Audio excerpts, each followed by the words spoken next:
Bonjour à tous, ravi de vous retrouver. Je vous parle ce matin d'une audience très attendue aux États-Unis qui devait avoir lieu aujourd'hui et qui est finalement repoussée à mercredi prochain. Cette audience qui s'annonce agitée met une nouvelle fois les GAFA, Google, Amazon, Facebook et Apple sur le grill. Et oui, la pression monte d'un cran autour de la toute-puissance de ces 4 plateformes numériques. Sundar Pichai, patron de Google, Tim Cook, Apple, Mark Zuckerberg, Facebook et Jeff Bezos, Amazon, devront répondre aux questions de la commission judiciaire de la Chambre des représentants des États-Unis. Objectif, comprendre si ces géants empêchent d'autres concurrents d'émerger. Parce qu'à eux deux, Google et Facebook s'octroient la majeure partie des recettes publicitaires mondiales. La question de la data qui est récupérée par ces sites, notamment via les réseaux sociaux, monte également en puissance, vous l'imaginez. Alors rappelons-nous, Facebook a déjà écopé d'une amende de 5 milliards de dollars. C'était l'année dernière parce qu'elle n'avait pas protégé les informations de ses utilisateurs. Milieu politique et financier, mais aussi citoyens américains, tous suivront avec attention cette audience qui permettra au moins de mieux comprendre l'ascendant de ces 4 entreprises. Merci beaucoup à Antoine Frolich qui a illustré mon propos ce matin.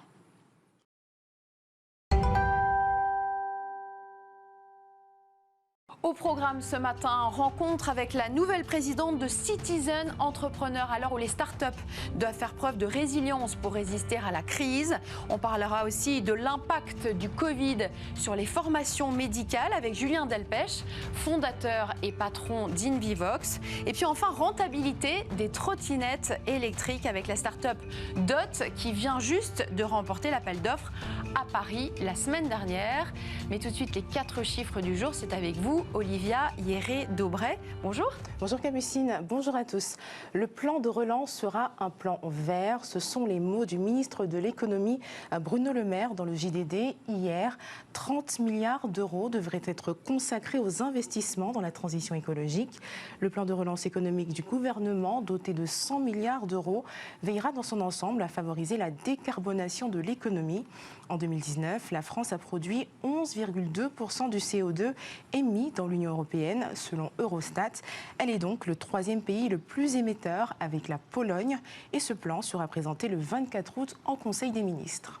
Et vous nous emmenez à présent en Corée du Sud avec un laboratoire qui pourrait fabriquer des vaccins contre le Covid-19 d'ici juin prochain. Bonne nouvelle alors. Bonne nouvelle, c'est en tout cas ce qu'a laissé entendre Bill Gates dans une lettre adressée au président sud-coréen Moon Jae il y a quelques jours.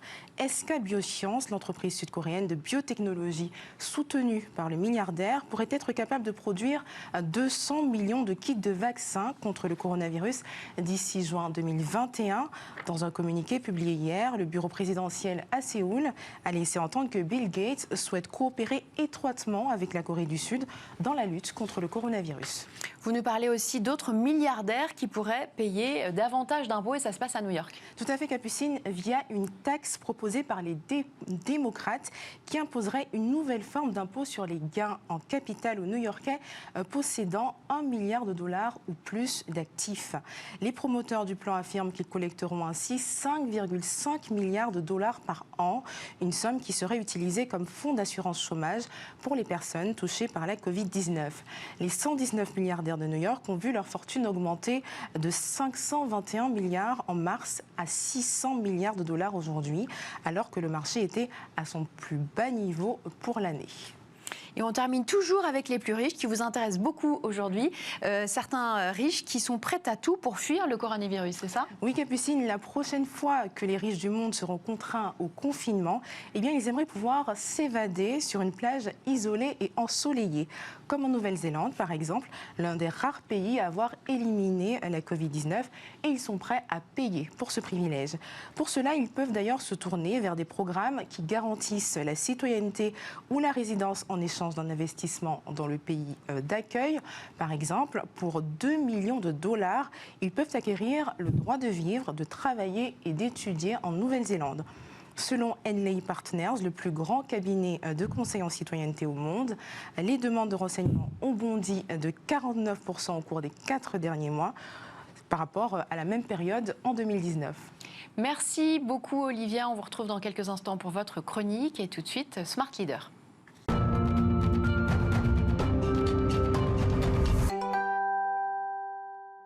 Bonjour et bienvenue à Reba Rehman. Vous êtes la fondatrice de l'entreprise Fred Bay. Fred Bay, c'est une place de marché qui met en relation les particuliers et les transporteurs pour livrer des objets volumineux. Mais vous êtes sur ce plateau parce que depuis 2 mois, vous êtes également la présidente de Citizen Entrepreneur et vous allez emmener une délégation d'entreprises françaises au G20 des jeunes entrepreneurs. Racontez-nous, ça sert à quoi Citizen Entrepreneur et de surcroît en cette période de déconfinement et de crise inédite? Alors, bonjour. Donc, Citizen Entrepreneur, c'est une association, comme vous l'avez dit, qui emmène la délégation française à participer au G20 des jeunes entrepreneurs et qui, par la suite, émet des recommandations qu'on transmet au gouvernement français. L'idée ici, c'est vraiment, dans un premier temps, de faire du networking international, puisqu'on a quand même entre 400 et 600 entrepreneurs du monde entier, des pays du G20 qui sont présents. Donc, c'est une rencontre qui est quand même très, très importante. Donc, le networking international, c'est aussi le travail sur les recommandations qu'on souhaite transmettre aux politiques des pays du G20. Donc, l'idée, c'est vraiment d'améliorer, entre guillemets, j'exagère, mais le quotidien des entrepreneurs. De vraiment favoriser en fait l'entrepreneuriat, de le faciliter. On va vraiment toucher différents sujets tels que l'éducation, la fiscalité, les échanges européens, la technologie. Voilà, c'est quand même assez vaste, mais ce sont vraiment des sujets qui sont au cœur de l'économie, comme on le sait. Voilà ce que fait Citizen Entrepreneur. Cette année, ça va être un peu particulier, justement, avec le confinement, c'est que ça va être un sommet qui va être présidé par l'Arabie Saoudite, mais qui va être virtuel. Ce qui veut dire que nous, en France, avec Citizen Entrepreneur, nous nous sommes dit, on ne peut pas faire le voyage, mais quand un entrepreneur, on le sait, il se réinvente tout le temps et naturellement. Du coup, on s'est dit, il faut maintenir cette possibilité d'avoir le networking et surtout de transmettre les recommandations au gouvernement français, mais on va le faire différemment, on va le vivre tous ensemble, on va former la délégation française à Paris, on va le vivre tous ensemble, mais virtuellement, présidé par l'Arabie Saoudite.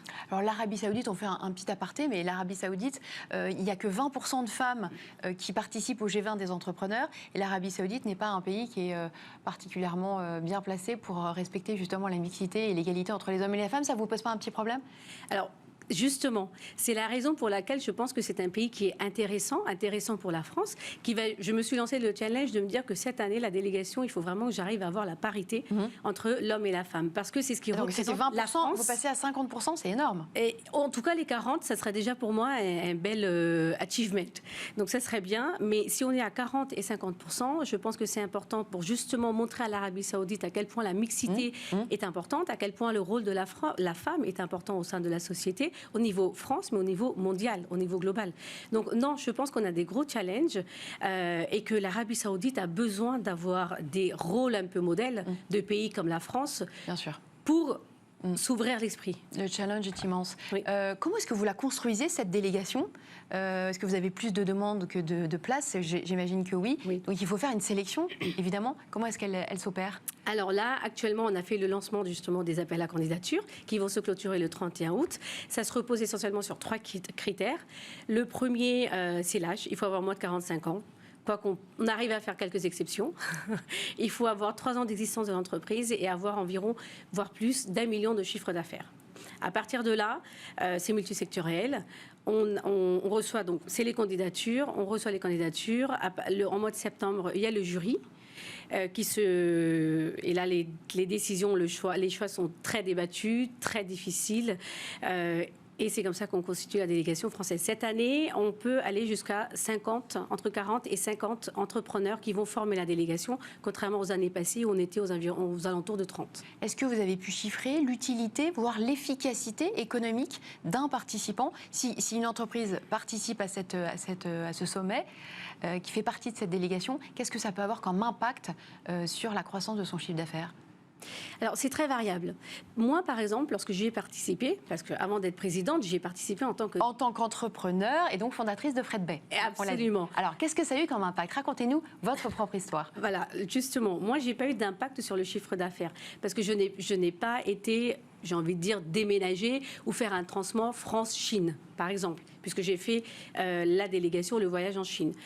En revanche, ça m'a vraiment ouvert le networking à l'international. Ça m'a permis de rencontrer, d'échanger sur des best practices avec mes pairs, mais au niveau international, puisque je suis déjà lancée sur l'international, pas jusqu'en Chine, mais jusqu'en Europe, sur mon activité. Donc, ce n'était pas directement un impact sur mon chiffre d'affaires, me concernant moi, mais c'était vraiment aussi l'engagement que j'avais envie de porter en tant qu'entrepreneur, de se dire que aujourd'hui le rôle d'un entrepreneur, c'est pas uniquement de s'intéresser à son chiffre d'affaires et à sa rentabilité, ça va beaucoup plus loin. C'est aussi de se dire quel impact nous avons pour la société.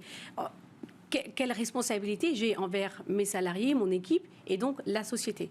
Et c'est tout ça en fait que moi ça m'a beaucoup aidé à travailler avec les autres entrepreneurs français et internationaux.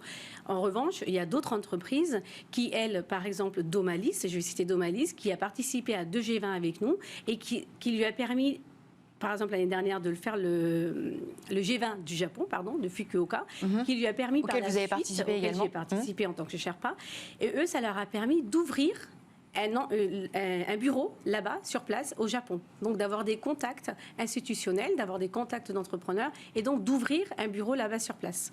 Alors je parle de lui, mais il y a un autre, Jonathan Wider, que je peux citer. J'ai plus le nom de son entreprise qui m'échappe, mais qui à chaque fois qui a effectué un voyage au sein de la délégation du G20 et par la suite a ouvert et a eu un véritable bureau sur place, donc du business international. Areva, on est face à un décrochage économique inédit qui semble assez irréel puisque la France continue à vivre, reprend comme avant. Mais cette crise, elle va arriver pour les mois de septembre-octobre. La tech et les entrepreneurs au sens plus large vont être amenés à jouer un rôle primordial, essentiel pour créer ce monde de demain. Comment est-ce que vous saisissez, vous, cette opportunité en tant que présidente de Citizen Entrepreneur pour mettre tous ces patrons de start-up, ces entrepreneurs en ordre de marche, je dirais ? Alors, je vais répondre à votre question, mais je vais juste faire une petite parenthèse qui est intéressante. C'est que je viens de lire une étude qui disait que la France est championne de l'Europe en termes de résilience, en termes de rebond stratégique de l'entreprise suite au confinement. Alors, maintenant, les mois qui vont arriver, nous, au sein de Citizen Entrepreneur, ce que nous avons mis en place pour les entreprises, nous avons quand même 240 délégués chez Citizen Entrepreneur. On a mis en place un accompagnement à l'international. C'est-à-dire que désormais, on va pouvoir aider toutes les entreprises françaises à aller à l'international avec un coaching international. Ce qui veut dire que ça va être un réel accompagnement avec d'autres entrepreneurs. Une réelle force que nous avons, c'est de se retrouver entre 400 et 600 entrepreneurs tous les ans. C'est de se dire que ce réseau-là va aider les entrepreneurs français à aller à l'international et à s'implanter à l'international. Donc c'est un vrai programme de mentoring. Alors, est-ce qu'on peut appeler ça du mentoring à l'international ? Oui. Est-ce qu'en France, c'est du mentoring ? Est-ce que c'est pas coaching ? C'est une histoire de sémantique. Mais oui, c'est absolument. Donc, en fait, vous voyez l'international comme un relais de croissance. C'est comme ça que les entreprises françaises vont s'en sortir ? Complètement. Parce que l'international, c'est un peu sinistré aussi. Alors oui, mais c'est en même temps très utopique de se dire qu'on va parler de démondialisation. Pour moi, justement, la mondialisation est encore plus, a vraiment son rôle à jouer. Quand je dis mondialisation, on commence par l'Europe, bien évidemment, et ensuite ça va s'étendre dans tous les autres pays. Pour moi, c'est un vrai relais de croissance. Surtout si on veut faire face à des géants américains, des géants chinois. De manière générale, vous parlez de résilience. Comment est-ce qu'ils traversent la crise, les entrepreneurs que vous côtoyez, les entrepreneurs qui font partie de votre association ? Alors, pendant le confinement, il faut savoir que 82% de nos entreprises sont à l'international, avec 35% qui ont connu un réel impact sur leur chiffre d'affaires, puisque l'activité s'est vue complètement s'arrêter. Mais 72% de nos délégués sont très confiants en l'avenir, parce qu'ils se sont dit, mais le business model, il est bon, notre produit ou notre service est bon, c'est juste un moment d'arrêt où il va falloir qu'on se concentre sur nos équipes, sur la formation de nos équipes, sur peut-être revoir un petit peu comment on peut apporter une solution encore plus meilleure de rentabilité, comment on peut travailler pour être plus rentable. Mais une fois que c'est passé, donc ça prendra un peu plus de temps forcément, normalement, il n'y a pas de raison.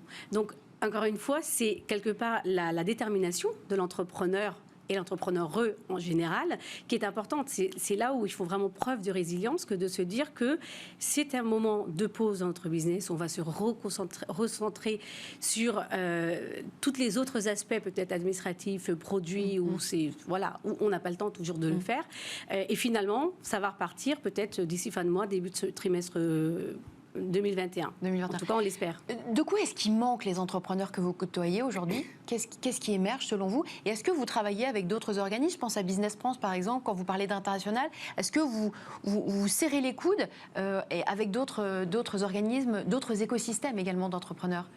Oui, évidemment. On travaille avec Business France, qui sont partenaires dès le départ avec Citizen Entrepreneur et qui organisent à chaque fois des rendez-vous avec nos délégués pour les accompagner à l'international. Donc ça, c'est très important. Aujourd'hui, qu'est-ce qui manque? Alors, encore une fois, je vais parler par exemple de mes transporteurs déménageurs, parce que j'en ai 8000 aujourd'hui qui sont partenaires de Fredbay, qui vont venir piocher à chaque fois qu'ils ont des manques à gagner.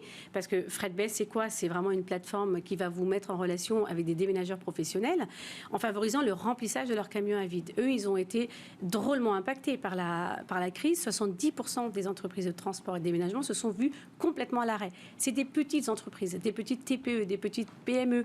Ces entreprises-là, par exemple, si je vous parle du monde du transport, alors qui ont joué en plus un rôle fondamental pendant la crise, ont vraiment besoin d'avoir une mesure très particulière, propre à eux, parce que sans leurs chauffeurs, qui ont été, eux, obligés de mettre à l'arrêt, au chômage technique, chômage partiel, ils étaient complètement désarmés. Ils ne pouvaient plus rien faire. Évidemment. Bloqués.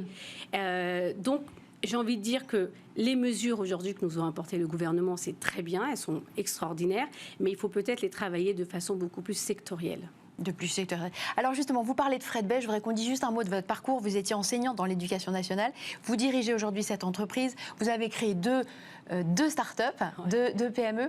Comment est-ce qu'on passe d'un univers à l'autre? Est-ce que justement ça vous donne les coudées un peu plus franches pour faire pivoter votre modèle en période de crise peut-être? Alors, vous adaptez, vous donnez cette agilité dont on a besoin aujourd'hui? Oui, je pense qu'on le fait tous très naturellement. Moi, quand je suis passée... en ce qui me concerne, je l'ai fait très naturellement. Quand j'étais enseignante et que je suis partie me convertir en tant qu'entrepreneur, je ne le savais même pas que je devenais entrepreneur. En fait, finalement, je me disais juste, j'ai un constat, il y a un marché, je me lance, je ne sais pas trop ce que je fais et j'arrête tout du jour au lendemain. Il y a la crise, qu'est-ce qu'il faut que je fasse? Ma première préoccupation, c'était mes équipes. Comment je vais protéger mes salariés? Comment je vais protéger mes équipes? Ensuite, c'était mes 8000 entreprises transporteurs partenaires. Comment je vais aller les protéger, ces déménageurs? Comment je vais pouvoir leur dire, mais voilà, on se serre les coudes, on va y arriver et ensemble. Parce que moi, quelque part, en tant que marketplace, je suis peut-être vue un peu comme leur apporteur d'affaires pour eux. Donc, oui, cette résilience et cette possibilité de pivoter, je pense que c'est encore un trait de caractère qui est très, très marqué par un entrepreneur. Je ne sais pas si je réponds à votre question, mais au feeling peut-être, c'est ça que vous voulez nous dire entre les lignes. Oui, on réagit beaucoup au feeling et puis on a cette capacité d'être très flexible, très agile et tout de suite de se dire, mais de toute façon, on essaye quelque chose, on n'a pas de temps à faire et tout de suite, on va se pivoter et aller chercher une autre solution à côté. Donc, on est constamment en train d'essayer de chercher des solutions pour faire en sorte que l'entreprise tourne quelque part. Hein. C'est aussi ça qui est important. Donc, quand on dit une entreprise qui tourne, c'est une entreprise qui va aller chercher du business, qui va chercher des clients, qui va aller chercher la rentabilité et donc qui va jouer un rôle majeur au sein de l'économie. Tenir debout à tout prix, c'est ce que vous nous dites en filigrane. Exactement. Merci beaucoup Areba Rehman. Je rappelle que vous êtes donc fondatrice de Fredbay et surtout présidente de Citizen Entrepreneur depuis 2 mois. Merci d'être venue sur ce plateau. On enchaîne tout de suite avec Smart Tomorrow.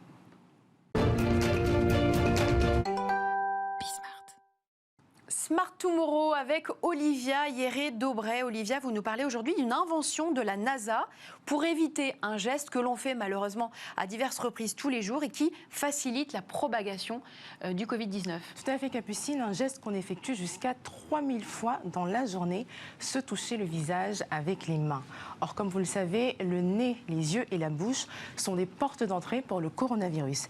Eh bien, si vous avez du mal à arrêter de vous toucher sans cesse le visage, la NASA a peut-être une solution pour vous, un collier qui vibre à chaque fois que votre main se rapproche de votre visage. Le Pulse, c'est en fait un pendentif que vous pouvez accrocher à votre cou comme un collier. Il possède un capteur de proximité infrarouge qui détecte un mouvement jusqu'à 30 cm autour du visage. Et une fois que ce mouvement est détecté, eh bien, le collier commence à bourdonner et vibrer. Plus vos mains se rapprochent du capteur et plus les vibrations sont fortes. Pas très esthétique, mais pratique, c'est certain. Est-ce qu'il est en vente et où est-ce qu'on peut se le procurer, Olivia? Alors la NASA ne vend pas cette puce, mais des instructions de montage sont disponibles en ligne. Si vous souhaitez en fabriquer une vous-même, vous avez juste besoin d'une imprimante 3D, d'un outil de soudage, de quelques fils, d'un moteur, d'une pile bouton et d'autres matériaux. En fait, la NASA espère que des personnes ou des entreprises reproduiront et même amélioreront le pulse afin qu'il soit utile au plus grand nombre. Pour elle, c'est une solution bien entendu à combiner avec d'autres mesures barrières comme le port du masque et se laver les mains. Bien évidemment, merci beaucoup Olivia pour cette chronique. On enchaîne tout de suite avec SmartView. Julien Delpech, CEO d'Invivox, et Nicolas Gors, DG de DOT France.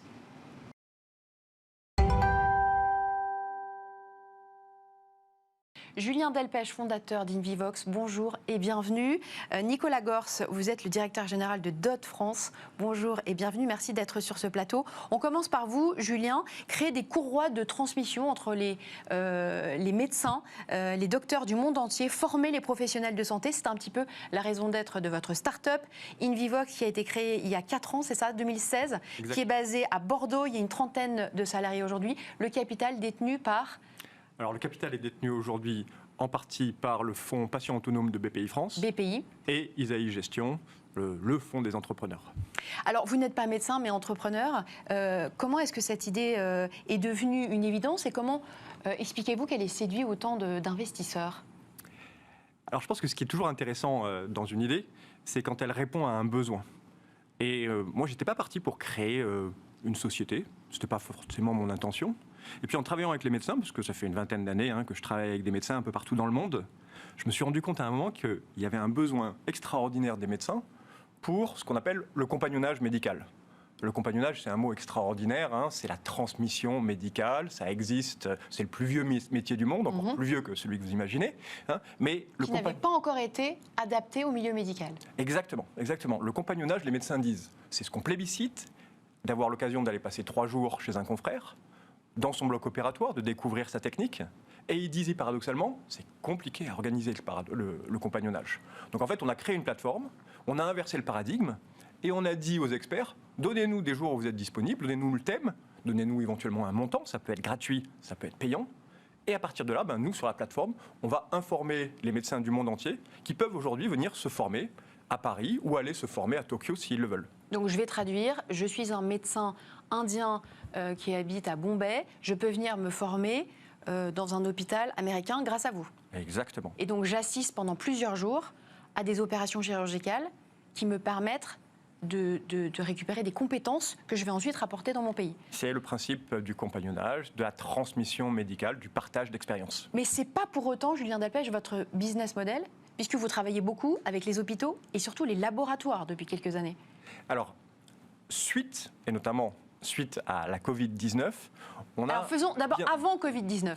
Avant Covid-19, on était vraiment spécialisé, on travaillait avec les médecins, avec les hôpitaux, avec les centres de formation. Et l'objectif de la plateforme, c'était de permettre à n'importe quel médecin du monde entier de se déplacer et d'aller se former chez un autre médecin. Ça, c'est l'avant-Covid. D'accord. Le Covid arrive, patatras général chez nous, 30 personnes, le masque tombe, sans jeu de mots, et là, notre business model s'écroule comme un château de cartes devant nos yeux en quelques jours. Puisque les médecins ne pouvaient plus voyager déjà. Exactement, voilà. Donc plus de formation présentielle, et nous, voilà notre chiffre d'affaires qui est réduit à néant en quelques jours. Alors le chiffre d'affaires, je rappelle, en 2019, il était de... Alors le volume d'affaires était de 3,2 millions en 2019. Et le chiffre d'affaires était d'un peu plus de 800 000 euros. Voilà, puisqu'on était basé sur une commission. D'accord. Et on a dû tout Et avant Covid, le business model, il s'articulait autour de commission simple. De commission simple, simplement. Exactement. D'accord. Voilà, de l'ordre de... C'est une commission de l'ordre de 20%. 20%. C'était. Okay. D'accord. Alors, le Covid arrive. Alors, le Covid arrive, patatras. Notre business model s'écroule devant nos yeux. Et là, on a quelques jours pour se réinventer. Et puis, pour se dire, alors, qu'est-ce qu'on fait aujourd'hui ? Moi, j'ai vu dans les yeux des 30 personnes qui composent Invivox beaucoup d'inquiétude, évidemment, en se disant, qu'est-ce qu'on va devenir ? Et là, du jour au lendemain, et j'ai la chance d'avoir eu énormément de cohésion de mon équipe, du jour au lendemain, on s'est transformé et on s'est dit, si le présentiel est mort, eh ben, on va se lancer dans le distanciel, c'est-à-dire des formations, qu'on dit online, qui vont permettre à des médecins, à des professionnels de santé de partager leur expérience, mais à distance. Et la Covid plus exactement, était l'illustration parfaite de ce besoin.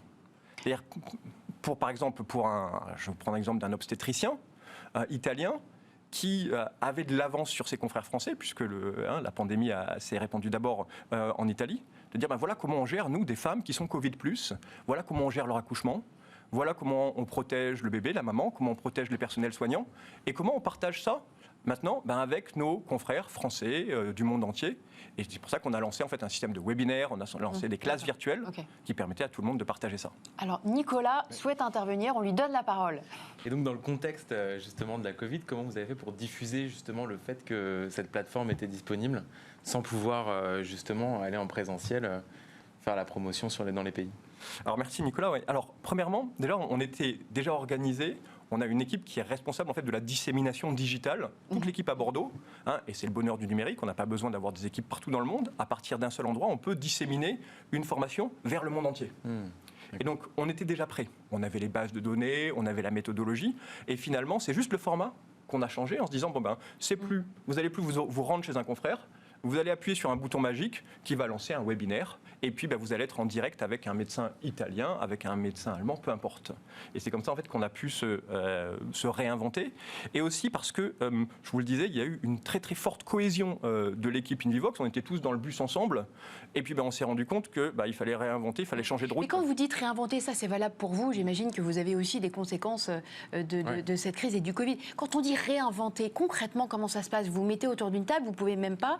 Vous êtes en Zoom et vous vous dites, tiens, qu'est-ce qu'on pourrait faire? En combien de temps est-ce que ça vient? Est-ce que les idées émergent? Et là, c'est une question pour tous les deux. Alors, chez moi, c'est allé très très vite. Chez Invivox, en l'espace de 48 heures, j'ai eu l'intuition. Alors, l'intuition, je pense que c'est la conséquence de l'expérience. Moi, ça fait 20 ans que je travaille dans le milieu de la santé, mes associés également, et ça nous a paru évident.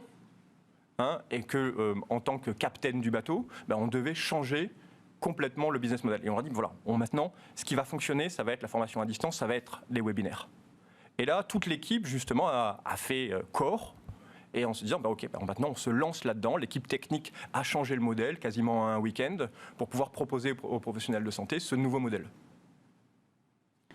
Et nous, oui, au moment de la Covid, donc on s'est regardé en se disant est-ce qu'on continue, est-ce qu'on arrête, et finalement, tout de suite, on s'est dit il faut absolument qu'on continue. Il faut qu'on propose justement notre service aux soignants, aux personnes en première ligne, et donc à Paris et à Lyon. On a donc continué pendant toute la période du Covid, bien entendu en adaptant nos opérations, donc que ce soit sur les distanciations, la désinfection des véhicules. Mais on était très fiers justement de pouvoir... on avait dit qu'on était un opérateur de transport, et un opérateur de transport, c'est là quand les choses vont bien et quand les choses vont aussi moins bien.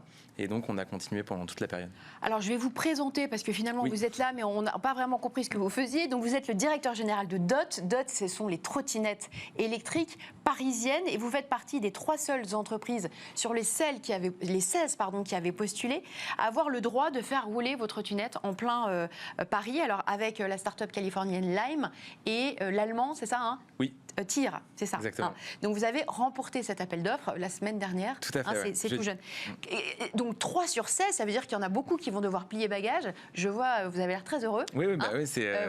Vous avez eu un peu peur? Vous étiez inquiet? Bien sûr, on était très inquiets. Quels étaient les critères de sélection et qu'est-ce qui a fait que vous avez fait partie des 3 finalistes? Alors 3 critères, la sécurité, les opérations, donc respect de l'espace public, maintenance et les opérations sur le véhicule, et respect de l'environnement.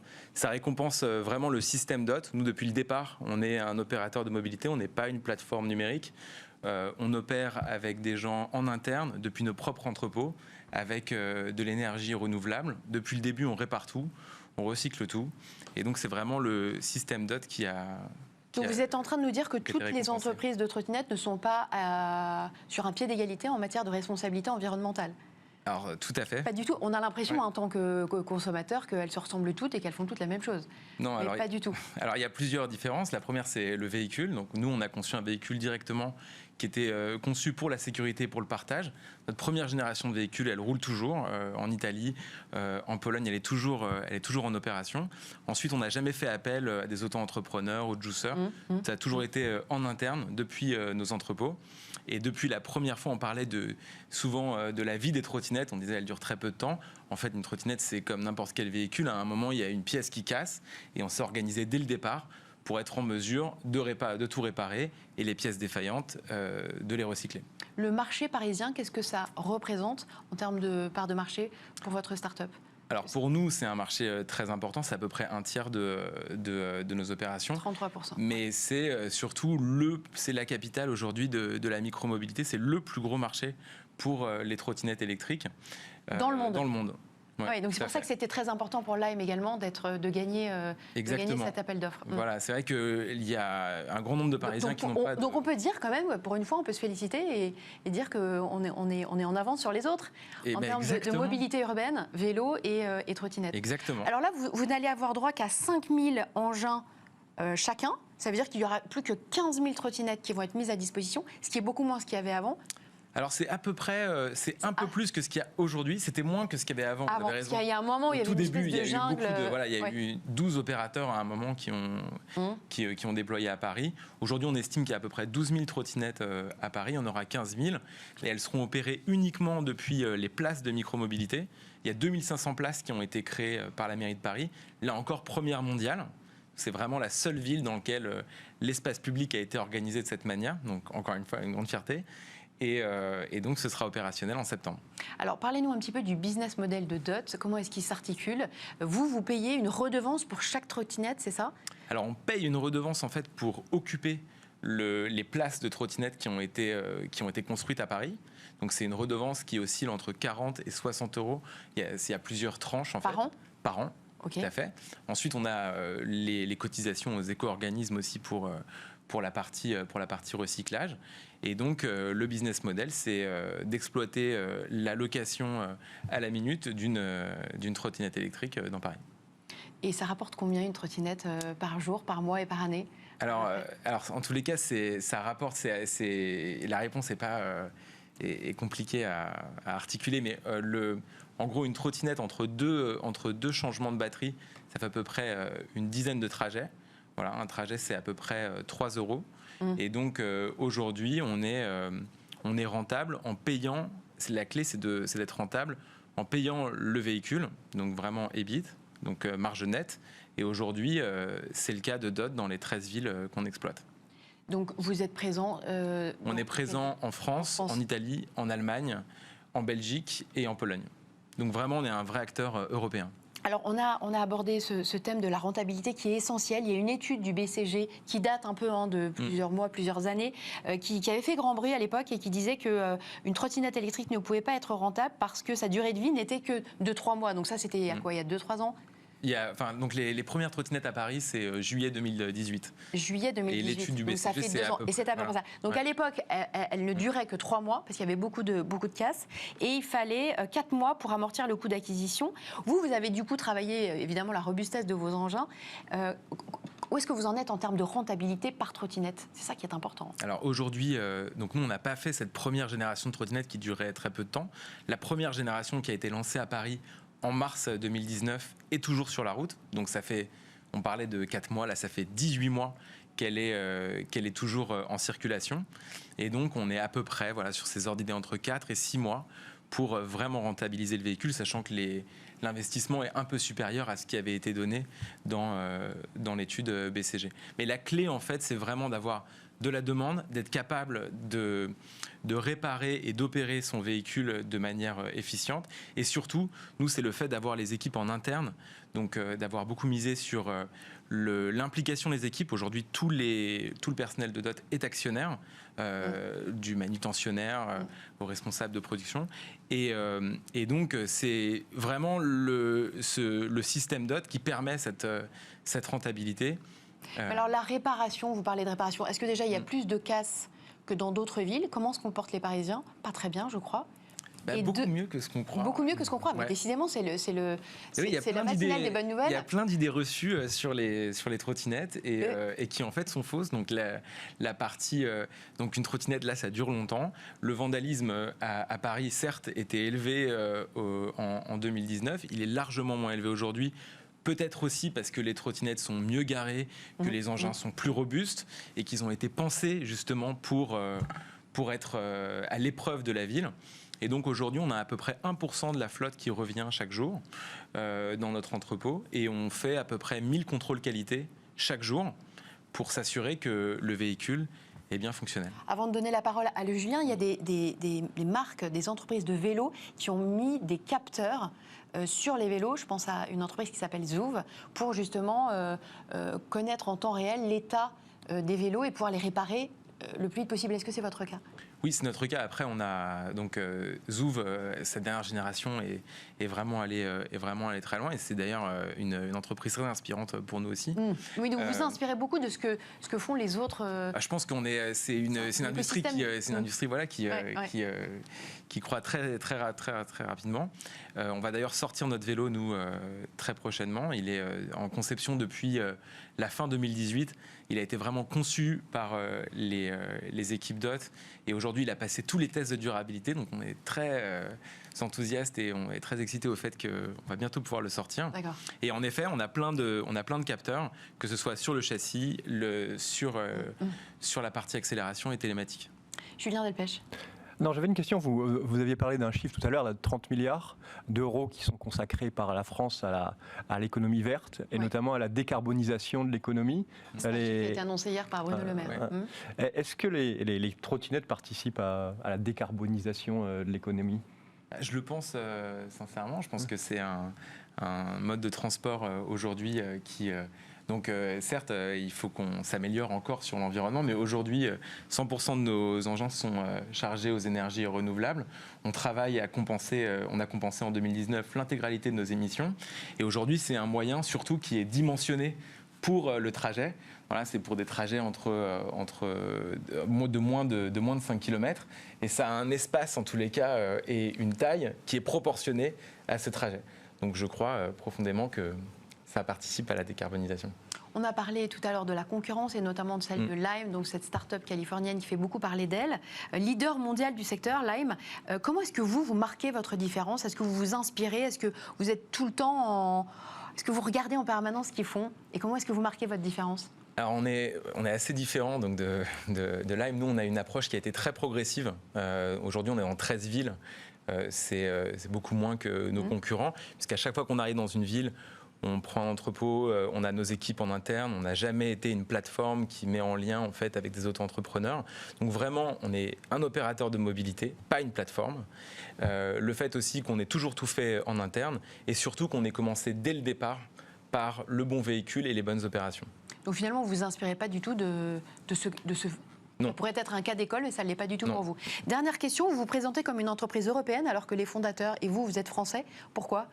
Alors en fait, on est donc déjà on est uniquement en Europe. On est aujourd'hui présent dans les 5 pays qu'on a, donc la France, l'Allemagne, l'Italie, la Belgique, la Pologne et bientôt l'Angleterre. Aujourd'hui, la France, c'est le plus gros pays. On a des équipes techniques aussi à Amsterdam, la capitale du vélo. Ouais. Et donc, on est vraiment profondément européen. Je reviens vers vous, Julien Delpech. On en était à cet épisode Covid. Comment est-ce que les médecins du monde entier ont vécu ce moment ? Est-ce que vous avez senti une interaction, une alchimie, une aide entre les médecins, justement, pour essayer de vaincre ce virus, pour essayer de s'en sortir le mieux possible ? Alors, je pense qu'il est intéressant, c'est déjà de prendre le postulat que la santé a été très très peu digitalisée. Et la crise du Covid, selon moi, c'est un petit peu le point zéro de la digitalisation de la santé. C'est-à-dire que jusqu'à présent, en fait, les médecins étaient assez peu réceptifs à tous les outils du numérique. Et là, par la contrainte, parce qu'il n'y avait plus le choix, ils ont dû justement se mettre à du webinaire. Et ils ont compris qu'en fait, c'est très très simple aujourd'hui de partager son savoir, de partager son expérience à travers un écran. Et donc en fait, les médecins, on a vu, hein, on a organisé des webinaires avec plusieurs milliers de personnes qui étaient connectées, avec des petits groupes, des grands groupes. Mais en fait, il y a eu un besoin et une envie de partager qui a été énorme de la part de la communauté médicale. Et ça existe depuis toujours. Simplement, les médecins ont découvert que le numérique leur permettait justement cette diffusion extrêmement élargie. Et c'est très intéressant parce que sur un plan politique ou économique, on a quand même eu l'impression que les réponses étaient étaient à échelle nationale, mais que chacun apportait sa petite réponse dans son coin. Vous avez eu le sentiment quand même qu'entre un infectiologue à la Pitié-Salpêtrière et un autre au fin fond de la Chine, il y avait des interactions et qu'on essayait de trouver des réponses communes. Exactement. Je pense que ce qui est intéressant, c'est que tout à coup, on est passé de la vérité, vous savez, qui est détenue par les mandarins, à une vérité du terrain. C'est-à-dire que les médecins partageaient avec leurs confrères leur expérience, qui n'était pas forcément la bonne chose, mais c'est qui était la décision qu'ils avaient prise pour s'adresser à une situation complètement inédite. Et ça a été fait de manière quand même assez généralisée dans le monde entier, ce partage de connaissances. Alors il y a eu à boire, il y a eu à manger, il y a des gens qui ont publié tout et n'importe quoi. Et je pense que l'avenir aujourd'hui, c'est le partage évidemment, mais c'est le partage et le bon format qui va être utilisé pour permettre ce partage. Nicolas Gors. Ouais, je trouve vraiment que c'est une très bonne nouvelle de cet exemple de partage. Et comment vous avez fait pour passer la passerelle de la langue entre les différents pays ? Alors aujourd'hui, les médecins parlent quand même de plus en plus anglais. Et puis on s'aperçoit en fait qu'on a créé des webinaires parfois en anglais, d'autres en russe ou d'autres en espagnol, et qu'en fonction, on s'adresse à différents types de communautés. Donc la langue reste quand même aujourd'hui une barrière, et notamment sur les événements live. Est-ce que vous avez le sentiment de jouer un rôle important, je pense notamment au continent africain, sur lequel tous les regards sont braqués, ou l'ont été à un moment, avec vos formations, vos webinaires, et puis tout l'apport des médecins, qu'ils soient américains ou français, pour ces populations et ces médecins africains ? Alors, on aime y croire. C'est-à-dire qu'on a formé, nous là, en 3 mois, plus de 20 000 professionnels de santé. Et dans ces 20 000 premiers professionnels de santé, toute la formation a eu lieu gratuitement. Nous, on a fait le choix immédiatement de mettre la plateforme à disposition gratuite de tous les médecins et de tous les professionnels de santé du monde entier. Et notamment, les médecins africains. On a eu énormément de médecins africains, de médecins maghrébins qui se sont connectés à des webinaires en français. Déjà parce que beaucoup ont une amitié pour la France, et puis aussi parce que c'était l'occasion d'accéder à des experts, de démocratiser justement cette connaissance, et aussi à des gens qui étaient en train de vivre le Covid, alors qu'il n'était pas encore arrivé dans le Maghreb et en Afrique. Alors, Julien Delpech, c'est très bien de faire des formations gratuites, mais ce n'est pas ça qui fait vivre les 30 salariés que vous avez à Bordeaux. Comment est-ce que vous allez faire pivoter pour que ça finisse par vous rapporter un peu d'argent et que vous gagnez en rentabilité ? Alors, en fait, on réussit à faire vivre 2 communautés ensemble. On fait vivre une communauté de professionnels de santé et puis une communauté d'industriels. Les industriels de la santé, les labos pharmaceutiques, les fabricants de dispositifs médicaux qui, eux, à travers un abonnement, ont le droit d'utiliser la plateforme, ont le droit de créer des formations qui s'adressent aussi à l'autre communauté. Et ces 2 communautés vivent très très bien aujourd'hui. Et aujourd'hui, nous, on essaye de créer des passerelles et non pas des murs comme certains. Et les labos, vous en avez capté davantage ? Est-ce que vous avez augmenté votre chiffre d'affaires pendant ce confinement ?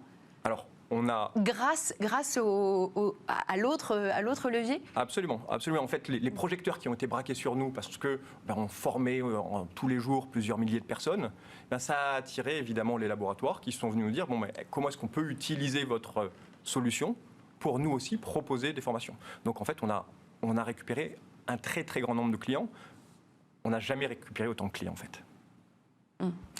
Julien Delpech, dernière levée de fonds en 2018, 5 millions levés, vous l'avez dit, avec le fonds Patients Connectés de BPI et d'Isaïe. Vous prévoyez, vous allez avoir besoin d'une nouvelle levée de fonds pour assouvir vos ambitions ? Et je pose la même question à Nicolas, après. Alors nous, oui, bien sûr, on a des ambitions qui sont démesurées parce qu'on a envie de pouvoir former. Elles sont démesurées. Oui, parce que le but, c'est de pouvoir former un maximum de médecins dans le monde entier. Donc de leur donner les bons formats, de pouvoir leur donner aussi la bonne diffusion digitale. Donc on a besoin de monde, on a besoin de construire des équipes, on a besoin de construire de nouvelles fonctionnalités. Donc oui, on va aller lever de l'argent en 2021. On a pour objectif de lever entre 10 et 15 millions. Nicolas, une levée de fonds prochainement prévue pour vous ? Peut-être après, on n'a pas d'urgence. Aujourd'hui, on a un modèle qui est rentable. On a des villes qui sont stables. Après, bien entendu, pour les nouveaux véhicules et les nouvelles villes, il est possible qu'on ait besoin de plus de fonds. Merci beaucoup à tous les deux, Julien Delpech, Invivox, Nicolas Gors, Dot France. Merci à tous les deux d'être venus sur ce plateau. On enchaîne tout de suite avec Maurice Smart.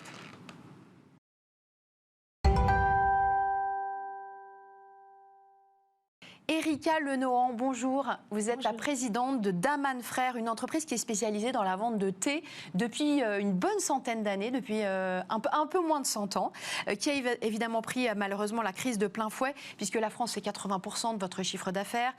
Vous avez un chiffre d'affaires pour 2020 que vous avez réestimé à peu près 31 millions d'euros, ce qui signifie que vous allez avoir une perte d'environ 20% entre 2019 et 2020. Vous avez fait appel aux prêts garantis par l'État, vous avez renoncé à certains dividendes. Qu'est-ce qui s'est passé? La bascule sur le digital, elle n'a pas suffisamment fonctionné selon vous?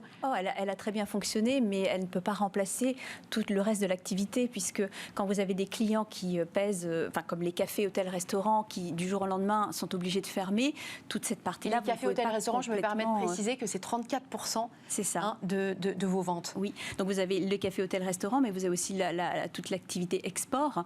Bon, les frontières se ferment, tout s'arrête du jour au lendemain. Donc le digital a très bien fonctionné, Internet a explosé, on va dire, donc il a fallu complètement réinventer notre façon de travailler sur Internet. On a essayé de pousser certaines options, mais voilà, on ne peut pas comme ça remplacer tous nos secteurs d'activité. Qu'est-ce que vous avez appris de cette crise? Est-ce qu'il y a une part de résilience que vous pourriez appliquer s'il y en a une autre qui arrive? Est-ce que vous, maintenant, vous managez, vous pensez différemment? Alors oui, on pense différemment. On ne peut pas dire que le monde d'après sera exactement comme le monde d'avant. Donc il faut évoluer avec cette crise, évidemment. On a beaucoup changé notre opinion sur le télétravail, par exemple. Donc on ne peut pas... évidemment, on a une production qui est à Dreux. On a une usine, parce que tout se fait en France. Voilà, on est vraiment made in France. La partie production, vous ne pouvez pas la digitaliser. Enfin, vous ne pouvez pas la mettre en télétravail. Donc on a quand même appris à mettre en télétravail les personnes. Jusqu'à présent, ça ne se faisait pas dans l'entreprise. Et donc, on sait aujourd'hui que ça fonctionne et que ça peut fonctionner encore pour demain, même s'il y a la cohésion du groupe qui est importante. Mais voilà, on a tiré beaucoup de leçons finalement de cette crise. Et ce que je retiens le plus, c'est que c'était une belle aventure humaine. C'est-à-dire qu'on a pu compter sur nos managers qui ont été d'une grande agilité, d'une grande flexibilité, parce que c'est une entreprise, si vous voulez, avec cet esprit familial. Donc, il y a de la passion, il y a de l'implication. Donc, les managers ont tout de suite réagi comme il fallait et nos employés également. Beaucoup sont restés sur site pour continuer à travailler puisque nous sommes dans l'agroalimentaire, donc nous avons le droit de rester ouverts. Donc malgré la chute des commandes, nous avons fait le choix de rester ouverts pour servir tous nos clients, tous nos consommateurs et être présents à côté d'eux pour les soutenir pendant la crise. Internet, c'est uniquement 10% de vos ventes. Est-ce que du coup, là, vous êtes en train de chambouler votre stratégie pour augmenter cette part de vente sur le digital? Bien sûr. C'est fondamental. C'est fondamental. Donc il faut beaucoup plus communiquer sur notre site Internet pour faire venir les clients. Donc ça, c'est un travail que nous faisons avec les agences. Nous avons commencé à créer des vidéos aussi pour être toujours en contact avec nos clients, avec nos consommateurs, donc pour donner du contenu, pour aussi communiquer plus sur qui est Daman, parce qu'il faut aussi expliquer qui nous sommes pour donner envie. Donc voilà, oui, nous avons tiré beaucoup de leçons et aujourd'hui, nous les appliquons de façon accélérée. L'ouverture de boutiques, c'est aussi une leçon que vous tirez? Est-ce que vous allez en ouvrir on va continuer à en ouvrir en 2021 et où?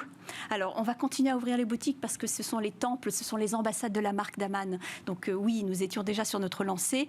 Nous allons ouvrir un petit peu moins de boutiques que cette année, certainement. Nous avions dans les pipelines à peu près 5 boutiques. Nous avons ouvert une boutique à Lyon, la deuxième boutique à Lyon, la veille du confinement. Nous allons ouvrir une autre boutique prochainement à Clermont-Ferrand et puis nous allons continuer. Et l'objectif serait aussi d'ouvrir à l'international. Nous avons une boutique à Milan, on aimerait bien en ouvrir une deuxième. Continuer là où nous sommes déjà présents, à multiplier les boutiques dans les capitales. Alors depuis 2007, il faut le préciser, Daman appartient au groupe italien Illy. Quel type d'économie d'échelle est-ce que vous vous sentez soutenu par ce groupe justement pour des ouvertures en Italie par exemple? Mais bien sûr, mais déjà ils nous soutiennent pour ces ouvertures en Italie. Nous avons un actionnaire qui est derrière nous, qui est vraiment en support. Et puis il y a énormément de synergie avec le groupe Illy puisque leur core business, alors le core business par exemple de la partie Illy Café, c'est le café. bien sûr. Ils ont des distributeurs dans 140 pays. Et donc, nous nous appuyons beaucoup sur la partie de la distribution à l'export pour référencer nos produits et puis être présent, puisque Daman, aujourd'hui, est présent dans une 60aine de pays. Donc, vous voyez, ils nous ont accéléré la croissance à l'international. La concurrence, elle est puissante sur ce marché des thés de luxe sur lequel vous vous positionnez. Il y a des marques qui s'appuient énormément sur un marketing produit très efficace. Oui. Quelles sont les valeurs que vous prenez ? D'abord et avant tout, c'est la qualité. L'obsession pour la qualité. Alors la qualité, justement, où est-ce que vous sourcez vos produits Alors nous les sourçons en direct. Nous avons des experts chez nous qui sont vraiment, ils ont une expertise pays par pays. Ils vont voir directement les producteurs, ils sélectionnent eux-mêmes. Et ça, c'est pas du marketing, c'est la réalité. Et ensuite, ils importent les thés à Dreux, donc dans le département 28. Et là, on les dépoussière, on ajoute des morceaux de fruits, de fleurs, des arômes aussi. Et ça, c'est notre spécialité, les thés parfumés. Et donc, voilà, c'est cette spécialité, cette expertise qui fait vraiment notre personnalité et puis cette transmission de génération en génération. Le commerce équitable, le développement durable, ce sont des valeurs qui sont importantes pour vous ? Oui, on est très RSE, on travaille tous les jours pour améliorer tous les KPI à ce niveau-là, et donc que ce soit au niveau des emballages, au niveau des produits eux-mêmes. Donc là, oui, bien sûr, nous avons des objectifs très concrets. Merci beaucoup Erika Lenohan, présidente de Daman Frères. Merci d'être venue sur ce plateau. Smart Up, c'est déjà terminé. Merci de nous avoir suivis. Vous retrouvez tout de suite Aurélie Planex qui interviewe Angelo Gopé, directeur général de Live Nation France. Je vous souhaite une très belle journée. À demain.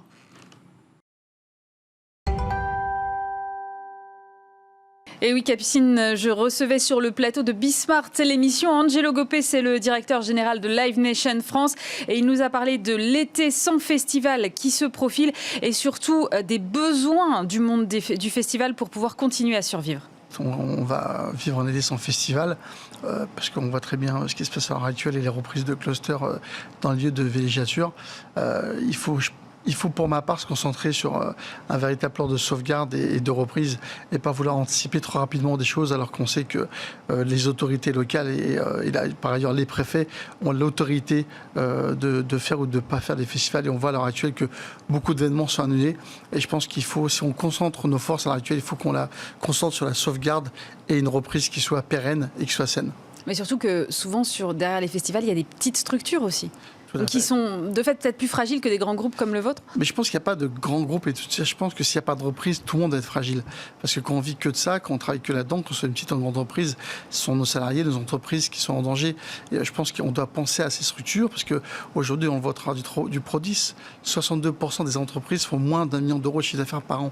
Donc rendez-vous compte que sur 12 mois, avec tout ce qui se passe à l'heure actuelle, c'est 60% des entreprises qui risquent de disparaître avant la fin 2020. 60% Des entreprises, ouais. Mais c'est énorme. C'est énorme parce qu'on est une entreprise qui est hyper fragile. Il faut savoir que plusieurs fois on l'a dit, que les producteurs aujourd'hui, le taux de marge il est négatif. Donc quand on fait le plein, on n'est pas sûr de gagner. Alors quand on ne joue pas du tout, aujourd'hui on n'est pas une perte de marge, de chiffre d'affaires. On a quasiment 0 chiffre d'affaires et 0 marge pendant plusieurs mois.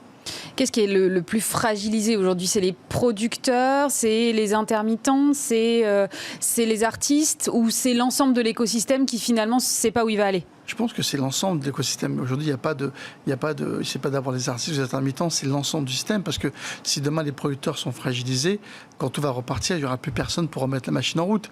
Donc c'est bien beau d'avoir des éléments, c'est bien beau d'avoir des intermittents, et heureusement qu'ils sont là, mais c'est tous ensemble qu'on fait la réussite d'un secteur. C'est pas les uns grâce aux autres. Je pense que aujourd'hui, on doit se projeter sur quel est notre secteur, quelles sont les industries culturelles et créatives, qu'est-ce que ça engendre, parce qu'aujourd'hui c'est 10 secteurs, c'est 600 entreprises, c'est plus de 100 entreprises et c'est des milliers d'emplois ce secteur-là. Donc je pense il est fragilisé, c'est pas seulement que les artistes, ce sont ceux qui sont derrière la scène, ce sont les entreprises de sécurité, de catering, de décor, de transport. Donc c'est beaucoup de gens qui sont touchés à cette crise et pas seulement ceux qui sont sur le devant de la scène. Chez Live Nation, là, vous êtes à activité zéro ou il y a quand même des trucs qui se font un peu ? On essaie de faire des choses. On a fait le week-end dernier un pique-nique avec le Lollapalooza. Que vous avez reporté d'1 an, c'est ça? On a reporté l'année prochaine, mais on a fait un événement avec 300 personnes. Donc c'était plutôt bien, c'était agréable de se retrouver, c'est agréable de créer, de penser, de se dire qu'aujourd'hui, c'est un métier qui est extraordinaire et qu'on vit de passion. Donc quand on arrive à faire des choses sur des moments qui sont hyper intensifs et ils sont bien, maintenant, il faut qu'on se dise que c'est positif, qu'il y a un temps qui va passer, qu'on va revenir plus fort. Comment on va revenir plus fort, comment on va recréer un futur et comment on va faire de sorte surtout d'être beaucoup plus solidaires les uns avec les autres pour se tirer vers le haut et s'en sortir tous ensemble. Cette crise, elle est arrivée finalement au pire moment pour les gens qui font le même métier que vous, c'est-à-dire que c'est au moment où on planifie les tournées d'été. Et là, finalement, comment on fait? On reprogramme tout d'1 an, on décale de 6 mois, on fait comment? Au début, on a décalé de 3-4 mois, puis on a décalé de 6 mois, on a décalé le festival d'1 an. Je pense qu'on est sur le qui-vive pour voir si effectivement il ne va rien se passer à la rentrée et qu'on va encore être obligé de décaler. Je pense que c'est quelque chose qui est unique, ça arrive une fois tous les 100 ou les 200 ans. On fait en même temps partie de l'histoire. Je pense que ce qui est bien, c'est que ça va permettre de faire une remise à plat de notre secteur, une remise à plat de la vision que les gens ont du secteur de la musique, des musiques actuelles, de se dire qu'effectivement c'est un secteur qui peut être en danger. Oui, il peut être en danger parce que pendant des mois, on a zéro activité. Donc là où certains ont baissé leur chiffre d'affaires, nous on a zéro activité, zéro revenu. Et le problème, c'est que quand on remet en marche ce secteur, si demain on nous dit qu'on va reprendre en septembre, ça va être compliqué pour nous parce que remettre en marche en septembre, c'est pas ouvrir la porte et mettre la clé, c'est remettre les groupes sur la route, faire des répétitions, faire des filages, c'est remettre des camions en place, refaire des créations parce que les spectacles sont des véritables créations. C'est une logistique en fait qu'il faut remettre en branle et à chaque fois. Et les gens se rendent pas compte, c'est que quand ils voient un artiste sur scène, il y en a 90 voire 100 sur la route avec lui, et surtout il y a des ouvreuses, il y a des bars, il y a des gars de sécurité, il y a toute une entreprise qui est autour d'un spectacle ou d'une pièce de théâtre. Et je pense que ces gens-là, il faut les respecter, il faut les prendre en considération. Il faut pouvoir aujourd'hui leur donner les moyens de survivre et leur donner une visibilité sur ce que risque d'être le futur proche, court et long terme. Il y a une lettre ouverte adressée au président de la République hier sur les concerts debout. Ouais. J'ai vu que vous ne l'aviez pas signée, alors j'étais un peu étonnée. C'est quoi votre position? Le Prodis l'a signé, puisque le Prodis l'a signé. Moi, je ne l'ai pas signé parce que c'est pas que je suis contre, parce que je suis pour qu'il y ait une reprise.